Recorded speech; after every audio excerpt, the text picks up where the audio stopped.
আসসালামু আলাইকুম everyone, welcome to wings of dream BD. আজকে আমি আপনাদেরকে মিক্স ভেজিটেবল করে দেখাবো। এর মধ্যে প্রথমে দিয়ে দিয়েছি এলাচ, দারচিনি, এগুলো দিয়ে পেঁয়াজ কুচি দিয়ে ভালো করে নেড়েচেড়ে দিয়ে দিয়েছি আদা রসুন বাটা।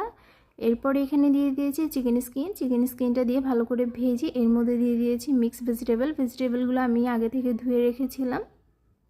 এই ভেজিটেবলটা চিকেন স্কিন দিয়ে রান্না করলে বেশি মজা হয়, তাই এখানে আমি চিকেন স্কিনটাই ব্যবহার করেছি। আপনারা চাইলে চিকেন ব্যবহার করতে পারেন। এখানে আমি দিয়ে দিচ্ছি পরিমাণ মতো লবণ দিয়ে ঢাকনা দিয়ে ঢেকে দিচ্ছি। এই ভেজিটেবলটা আপনারা সাদা ভাত, নান, রুটি যে কোনো কিছুর সাথে সার্ভ করতে পারবেন। চাইলে পোলাওর সাথে সার্ভ করা যায়। জাস্ট পোলাওর সাথে সার্ভ করতে হলে রান্না শেষ হয়ে গেলে এর মধ্যে সামান্য একটু পেঁয়াজ বেরেস্তা দিয়ে দিতে হবে। সবজিগুলো যখন সিদ্ধ হয়ে আসবে এর মধ্যে আমি দিয়ে দিচ্ছি ধনিয়া পাতা কুচি, গুঁড়ির দুধ এবং পরিমাণ মতন ঘি।